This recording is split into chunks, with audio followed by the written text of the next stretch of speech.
வணக்கம். நீங்கள் இணைந்திருப்பது நியூஸ் ஃபர்ஸ்டின் மதிய நேர பிரதான செய்திகளோடு. விரிவான செய்திகளுக்கு செல்லும் முன்னர் முதலில் இன்றைய தலைப்புச் செய்திகள். ஐநாவின் மனித உரிமை பேரவையினால் இலங்கைக்கு எதிராக சமர்ப்பிக்க உள்ளதாக கூறப்படும் பிரேரணைக்கு எதிர்ப்பு தெரிவித்து நாடளாவிய ரீதியில் ஆர்ப்பாட்டம். நாட்டின் சுயாதீனம் மற்றும் இறைமைக்கு அனாவசிய அழுத்தம் கொடுக்கப்படுகின்றது. கொழும்பு பேராயர் இல்லம் தெரிவிப்பு. சிறந்த திரைப்படத்துக்கான ஆஸ்கர் விருதினை தி ஆர்டிஸ்ட் திரைப்படம் சுவீகரித்தது. தொடர்வன உள்நாட்டுச் செய்திகள்.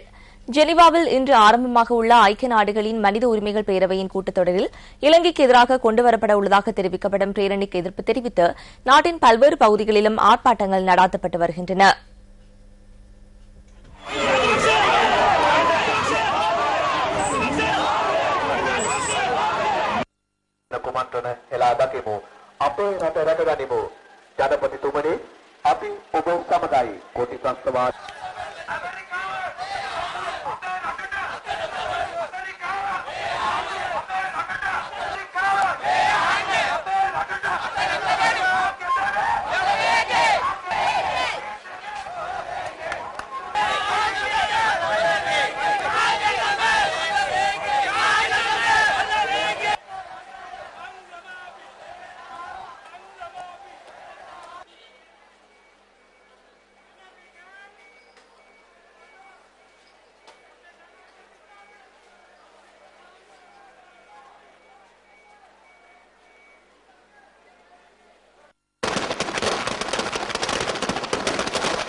Satyampi buddhang saranang gacchami adhyami සංගරත්නය දවස.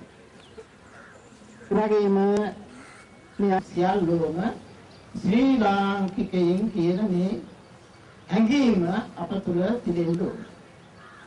අපි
இதேவேளை கம்பளி நகரில் பிரதமர் DM ஜெயரத்ன தலைமையில் ஆர்ப்பாட்டம் ஒன்று முன்னெடுக்கப்பட்டது.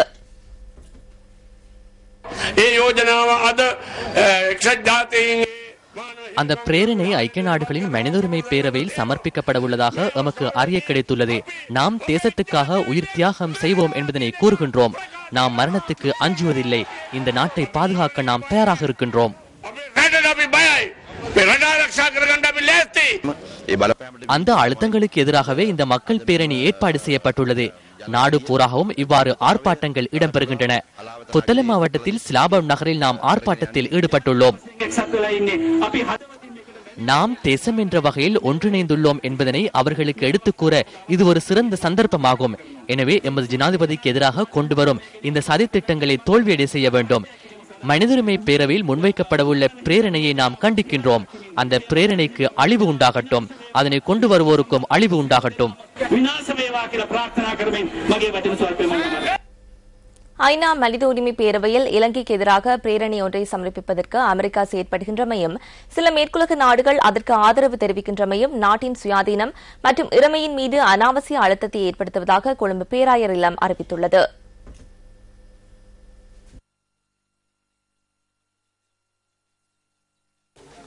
இதனை இலங்கை மக்களின் அறிவை கொச்சப்படுத்தும் செயலாக கருத முடியும் என பேராயரின் தற்கால சம்பவங்கள் தொடர்பான ஆய்வுக்குழுவின் தலைவர் அருட்தந்தை ஸ்ரீல்காமினி பெர்னாண்டோ விடுத்துள்ள அறிக்கையில் குறிப்பிடப்பட்டுள்ளது. கற்றுக்கொண்ட பாடங்கள் மற்றும் நல்லிணக்க ஆணைக்குழுவின் பரிந்துரைகள் மற்றும் பிரேரணைகளை விரைவில் செயற்படுத்துவதே இத்தகைய அனாவசியமான அழுத்தங்களுக்கான பதிலாக அமையும் என கொழும்பு பேராயர் பேரர் திரு மென்கம் கர்தினால் ரஞ்சித் ஆண்டகை கருதுவதாக அதில் தெரிவிக்கப்பட்டுள்ளது. இந்த நடவடிக்கையை மேற்கொள்வதற்கு காலதாமதமின்றி நடவடிக்கை எடுக்குமாறு அரசாங்கத்திடம் வேண்டுகோள் விடுத்துள்ள பேராயர் இன மதபேதமின்றி அதற்காக கைகோக்குமாறு இலங்கை மக்களிடம் கோரிக்கை விடுத்துள்ளார். இலங்கை தொடர்பாக ஜெனீவா மனித உரிமைகள் பேரவையில் கொண்டுவரப்பட உள்ள பிரேரணைக்கு எதிராக ஆசிய நாடுகள் பல தமது வாக்கினை பதிவு செய்யும் என இலங்கையின் சட்ட வல்லுநர்கள் தெரிவித்துள்ளனா். எனினும் ஐரோப்பிய நாடுகள் பெரும்பாலும் இந்த பேரணிக்கு ஆதரவாக வாக்களிக்கலாம் என எதிர்பார்க்கப்படுவதாக அவர்கள் சுட்டிக்காட்டுகின்றனர். ரஷ்யாவின் ஆதரவு இலங்கையின் வெற்றியை உறுதிப்படுத்துவதாக அமையும் என சிரேஷ்ட சட்டத்திரணி கோவிந்த் தயாஸ்ரீ குறிப்பிட்டுள்ளார். ஆசியா, ஆப்பிரிக்கா மற்றும் லத்தீன் அமெரிக்க பிராந்தியங்களைச் சேர்ந்த நாடுகள் பிரேரணை மீதான வாக்கெடுப்பில் கலந்து கொள்ளாதிருந்தால் அது இலங்கைக்கு பாதகமான சூழலை உருவாக்கும் என அவர் கருத்து வெளியிட்டுள்ளார். குறித்த நாடுகள் பிரேரணை மீதான வாக்கெடுப்பில் தமது வாக்குகளை பதிவு செய்யும் பட்சத்தில் இலங்கை எதிர்நோக்கும் அழுத்தங்கள் குறைவடையும் என சிரேஷ்ட சட்டத்திரணி தெரிவித்துள்ளார். அமெரிக்காவின் அழுத்தங்கள் காரணமாக சில நாடுகள் வாக்கெடுப்பில் கலந்து கொள்ளாதிருப்பதற்கான சந்தர்ப்பம் உள்ளதாகவும் அத்தகைய நடவடிக்கை மேற்கொள்ளப்பட்டால் அது இலங்கைக்கு சிரமத்தை ஏற்படுத்தலாம் எனவும் அவர் மேலும் சுட்டிக்காட்டியுள்ளார். தங்கம் என கூறி போலி உலோக கட்டிகளை விற்பனை செய்த ஒருவர் ஹெக்ராவ பகுதியில் போலீசாரால் கைது செய்யப்பட்டுள்ளார். புதியல் ஒன்றிலிருந்து எடுக்கப்பட்ட தங்கம் என கூறி கிரிபத் கொடை பகுதியைச் சேர்ந்த வர்த்தகர் ஒருவருக்கு இந்த உலோக கட்டிகளை சந்தேக நபர் விற்பனை செய்துள்ளார். குறித்த வர்த்தகரிடம் சந்தேக நபர் உண்மையான தங்க கட்டிகளை முதலில் காண்பித்து பின்னர் போலி உலோகங்களை விற்பனை செய்துள்ளதாக போலீசார் கூறினர். வர்த்தகர் அவற்றை போலியானவை என அடையாளம் கண்டதை தொடர்ந்து சந்தேக நபர் தப்பிச் சென்றுள்ளார். அதனைத் தொடர்ந்து வர்த்தகர் போலீசாரிடம் செய்த முறைப்பாட்டை தொடர்ந்து சந்தேக நபரை கெக்ராவை போலீசார் கைது செய்துள்ளனர். வர்த்தகரிடமிருந்து பெற்றுக்கொண்ட 7 லட்சத்துக்கும் அதிகமான பணத்தினையும் கைக்குண்டு ஒன்றையும் சந்தேக நபரிடமிருந்து போலீசார் கைப்பற்றியுள்ளனர். கைது செய்யப்பட்ட சந்தேக நபர் கண்டி தெல்தேனிய பகுதியைச் சேர்ந்தவர். சந்தேக நபர் நேற்று கெக்கிராவை நீதவான் நீதிமன்றத்தில் ஆஜர்படுத்தப்பட்டதை தொடர்ந்து அவர் எதிர்வரும் 9ஆம் தேதி வரை விளக்கமறியலில் வைக்கப்பட்டுள்ளார். நாட்டை சூழவுள்ள கடற்பரப்பின் கதிரியக்க தன்மை குறித்து விசேட ஆய்வுகளை நடாத்துவதற்கு அணுசக்தி அதிகார சபை தீர்மானித்துள்ளது. ஜப்பானின் ஃபுகுஷிமா அணு உலையில் ஏற்பட்ட அணுக்கசிவினால் இலங்கைக்கு பாதிப்பு ஏற்பட்டுள்ளதா என்பதை உறுதிப்படுத்துவதே இதன் நோக்கம் என அதிகார சபையின் உயிரியல் பிரிவு தலைவர் வஜுர வடிகே தெரிவித்தார். இந்த ஆய்வுகள் மார்ச் மாதம் 1ஆம் தேதி தொடக்கம் முன்னெடுக்கப்பட உள்ளதாகவும் அவர் குறிப்பிட்டார். கடந்த வருடம் மார்ச் மாதம் 11ஆம் தேதி ஜப்பானில் ஏற்பட்ட ஆழிப்பேரலையால் ஃபுகுஷிமா அணு உலைக்கு பாரிய சேதம் ஏற்பட்டுள்ளது.